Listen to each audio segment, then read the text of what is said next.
beloved Boss Mike Cervera.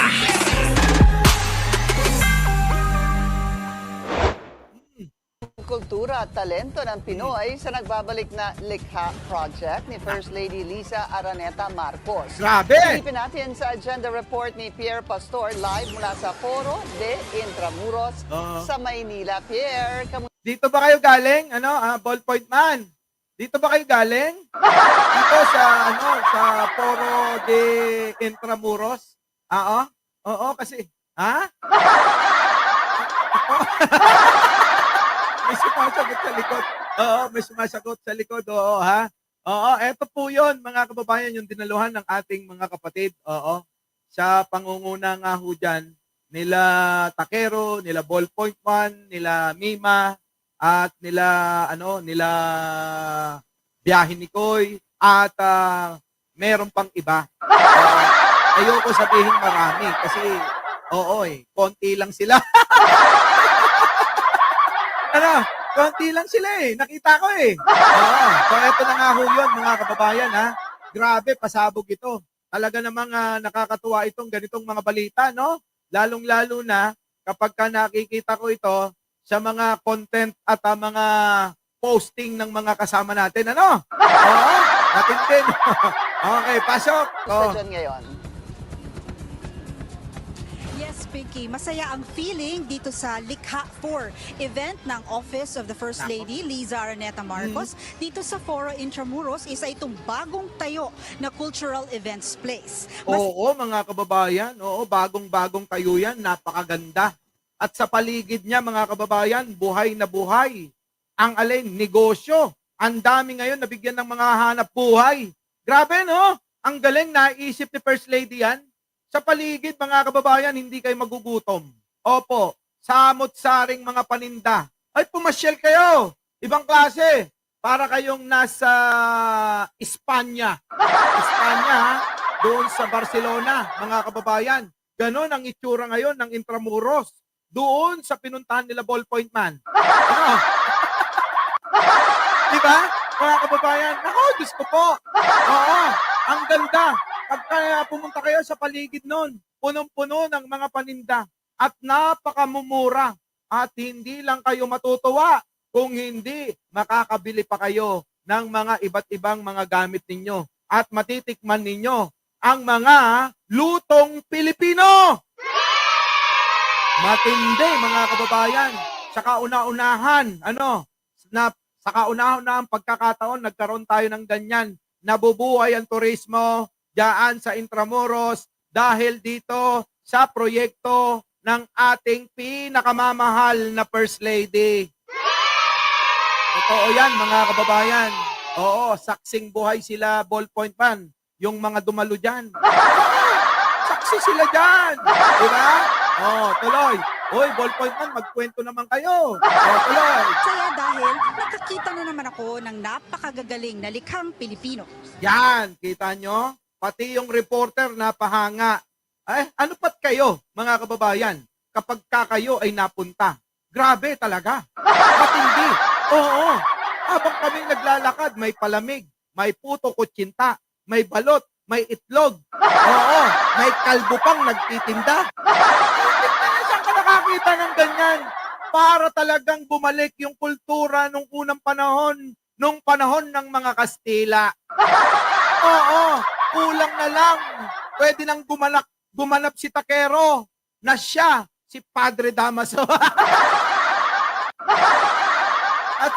at si Koy naman. Pwede nang gumanap na Padre Salve. Diba? Grabe, si Ballpoint Man, gaganapin yan? Atipunero. Diba, pwedeng gumanap na katipunero tuloy.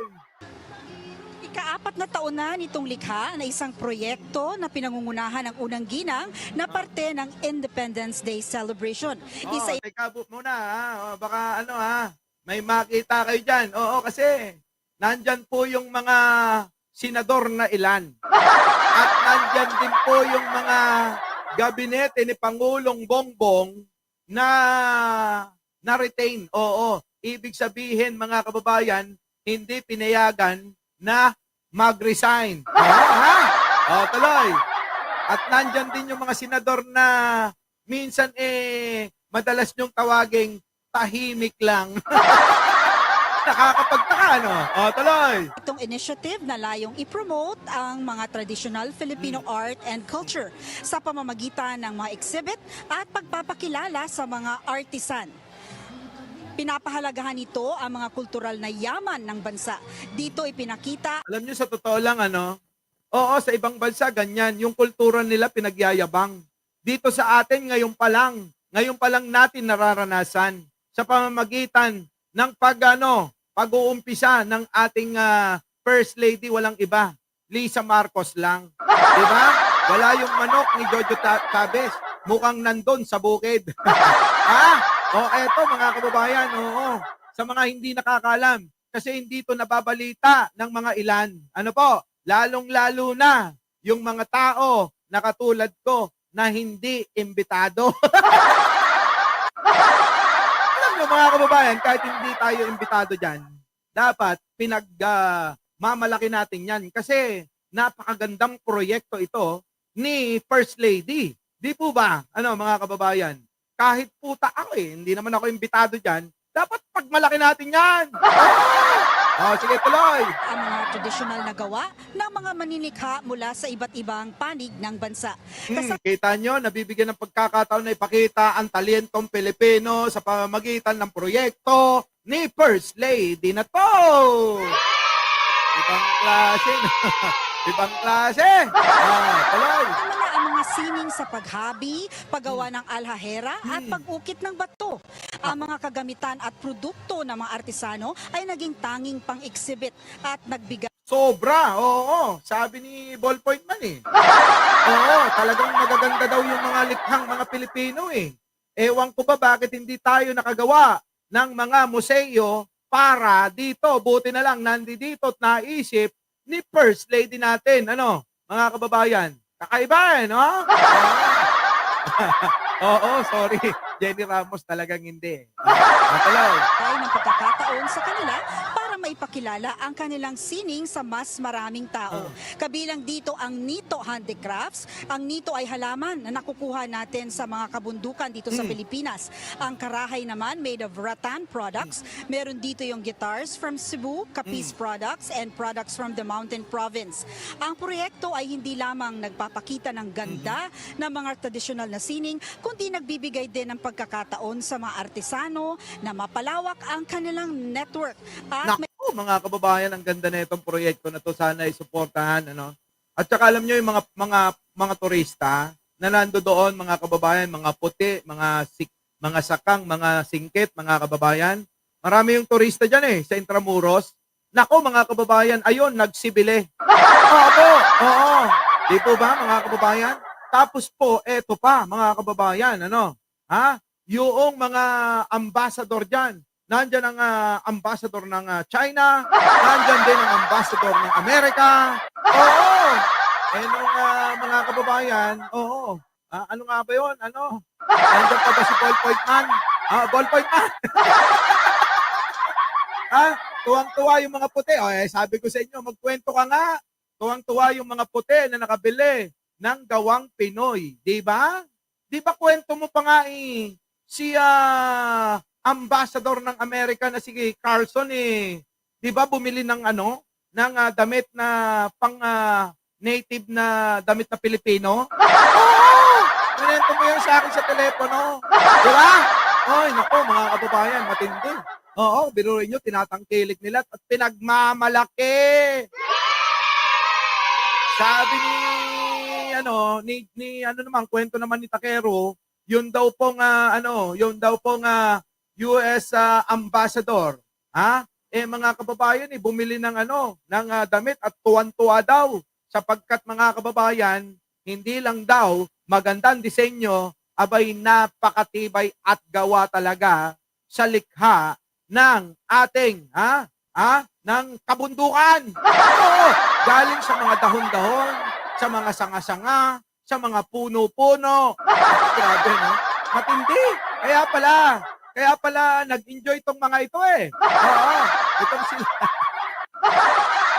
Ha? Di ba? Oo. Drama. Wala namang drama. Walang drama. Kayo talaga. Shoutout po sa lahat ng ating mga moderator, Jai. Oo, Darrell Bautista.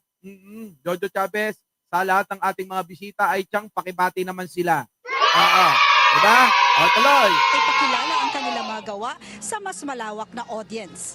Pinky, alas 4 dumating dito si First Lady Liza at pinangunahan na nga ang pagpapasinaya nitong lugar nito at ang event at itong events place na ito. Itong ganito mga initiative ay naghihikayat o nag-iinganyo sa ating mga artisan o malilikhang Pilipino na pagbutihin pa at pagandahin pa ang kanilang mga crafts at ito rin ay nagsisilbing inspirasyon para sa iba pa nating Filipino artist. Kita nyo mga kababayan ko, so nabibigyan na ng pagkakataon yung mga taong talaga namang mga Pilipino na talaga namang mahuhusay sa sining. At talaga naman yung pag-uukit nila mga kababayan, hindi padadaig sa ibang bansa. O di po ba? Hindi nyo na po kailangan na pumunta ng ibang bansa para bumili ng kung ano-ano. Opo, dito lang ho sa Foro de Intramuros, makakabili kayo. Mura na. Oo, mura na, matibay pa. Grabe, no? Matindi si First Lady. Ibang klase, mga kababayan eh. Oo, ang mga bisita nga dyan, mga kababayan. Eto, sino ba yun? Mga bisita. Eto, yan. Bisita natin. Yan, yung pumalit sa magnanakaw sa DepEd.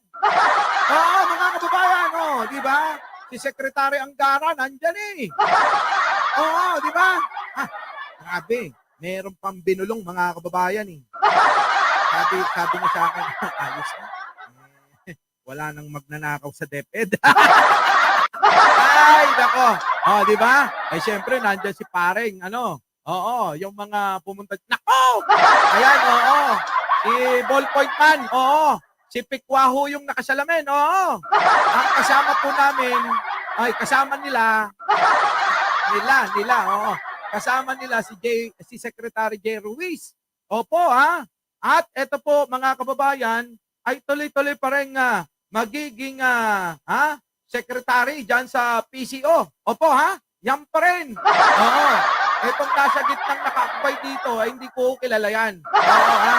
Hindi namin kilala yan. Siyempre, nandito rin ho, ay nagpa-picture sa hindi natin kilala mga kababayan. Yung ating ambassador ng Amerika.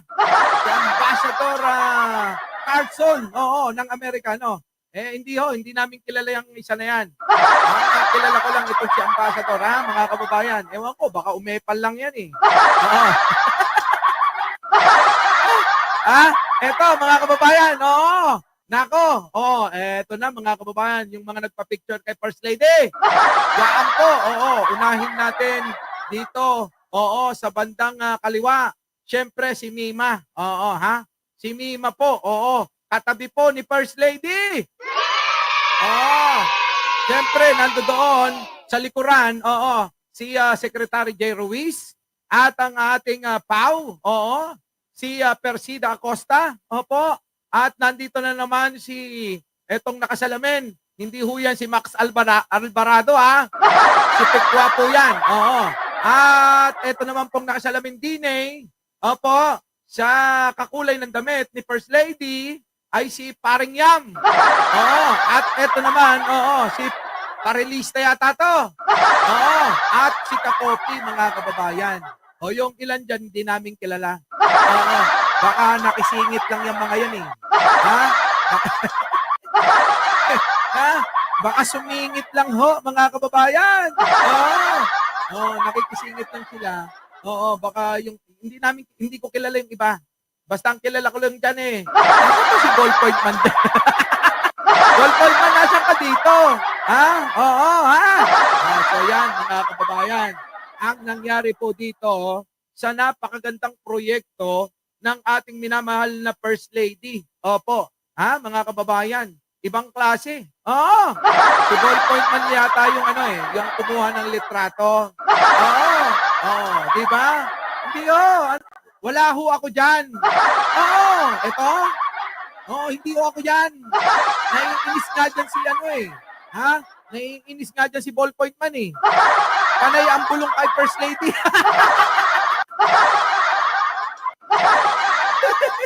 Hoy! Ballpoint Man! Di ba naiinis tayo rito? Naiinis kayo rito, kwento nyo? Oo! Diba? Kwento nila Ballpoint Man, naiinis kami rito. Ito. Itong, si Pikwa. Oo. Tapos, itong nakangiti sa likod ni First Lady. Oo. Itong katabi rin ni Mima, yan. Nakakainis yan. Panay ang bulong kay First Lady eh. Napakawalang sino ba yan? Di ko kilala. Oo, promise Hindi tayo imbitado dyan eh. Oo, mga kababayan. So, alam nyo na Alam nyo na. Oo, sabi nila kamukha ko lang. Pero hindi ako yan. Mas gwapo ko yan. Mas gwapo ko dyan, mga kababayan. Oo, hindi ako yan kasi ban ho ako. Bawal ho ako lumapit kay First Lady. Diba? Yun eh. Paano magiging ako yan? Diba? Bawal ho ako, Oo, ban ho ako. Bawal ho ako, kaya hindi ako yan. Si ano lang ho yan, si Ballpoint Man. Oo, sila Ballpoint Man, sila, sino ba to? Sila, yan, sila Pikwa, sila Takero. Nasaan pa ba? Ibang litrato. Wala na. So yan po ang kaganapan dito sa na parte ng Independence Day celebration. Isa itong initiative na layong i-promote ang mga traditional Filipino art and culture sa pamamagitan ng mga exhibit at pagpapakilala sa mga artisan. So mga kababayan, yan po ang kaganapan kahapon daw sa Foro de Intramuros at yun na nga po, hindi po tayo imbitado. Dagsanggasat. Bawal po tayo dyan. At, ban po tayo dyan. Ban. Ban. Ibig sabihin ng ban, bawal. Hindi pwede. Hindi pwede. Dahil ako po'y pinagtatabuyan nila. Sa kabila ng pagtatabuyan nila, mga kababayan, nananatili akong sumusuporta.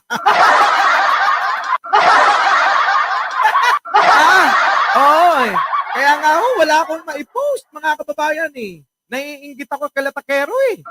Wala, kita nyo, sa mga friend ko sa FB, meron po ba kayong nakita na post ko? Si Ballpoint Man, ayan, mukhang yung iba, yung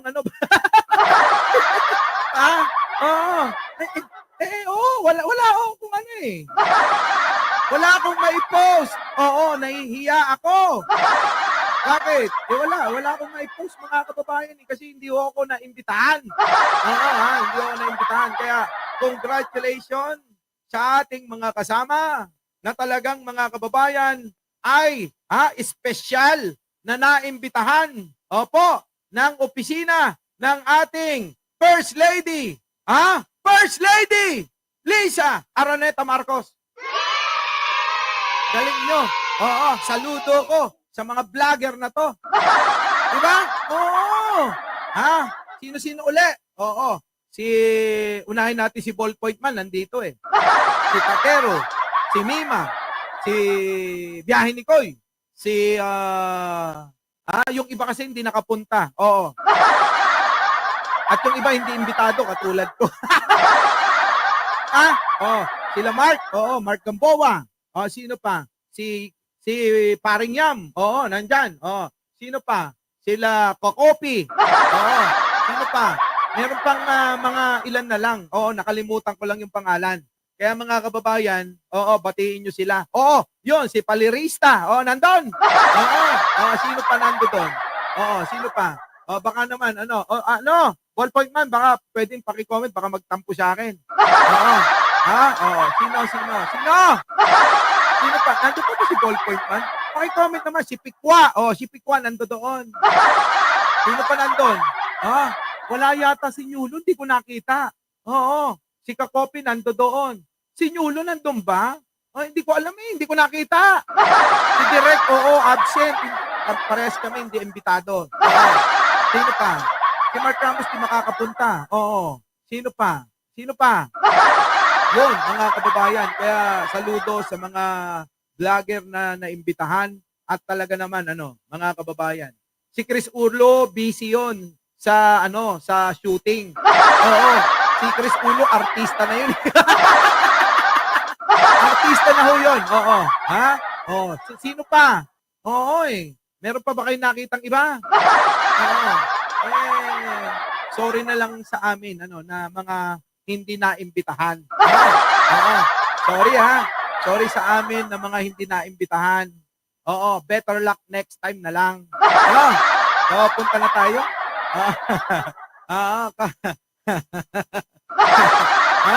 Eto mga kababayan ha.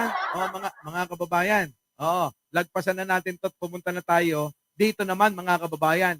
Kung ang First Lady po ay talaga namang ganyan ang mga ginagawa ng First Lady, kahit po si Pangulong Bongbong matindi. Tampok na naman na ang kultura at talento ng Pinoy sa nagbabalik na Likha Project ni First Lady Liza Araneta Marcos. Silipin natin sa agenda report ni Pierre Pastor live mula sa Foro de Intramuros sa Maynila. Pierre, kamusta dyan ngayon? Ayan si Coach Jared, Boss Mike, hindi po nakapunta. Parehas kami. Banho kaming dalawa. Isang kay hindi rin ho nakapunta. Bakit ho? Ban kaming tatlo. Oo. Sino pa ho hindi nakapunta? Si Mark Ramos, hindi nakapunta. Ban kaming apat.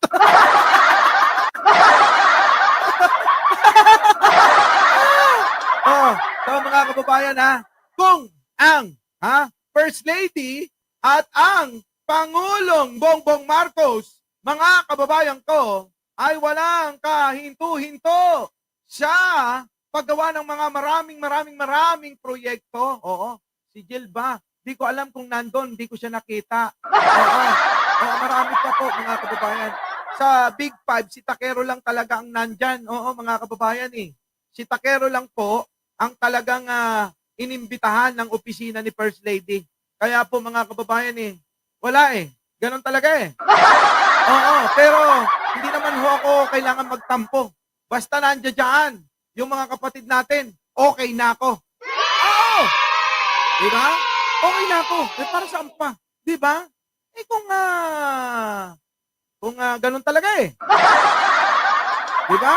Kung ilan lang yung gusto nila baka naman hindi magkasya kasi maliit lang yung espasyo kung saan nandoon ginawa yung pagsisinaya ng event na yan ni Madam First Lady. Di ba? Kaya okay lang ho yun. Oo, wala ho akong nararamdaman na kahit anong kirot sa puso. Hindi ho natin ugali yun, mga kababayan. Hindi ho tayo imbitado Kayo talaga kung hindi naman tayo inimbitan bakit ho ba tayo? Magpapakano pa? Diba? Kaya banhu kami sila lang ho na imbitahan. Wala na hong iba. Kaya sorry na lang kami. Malay nyo naman sa susunod kami naman. Di doon na lang. Our beloved Boss Mike Cervera.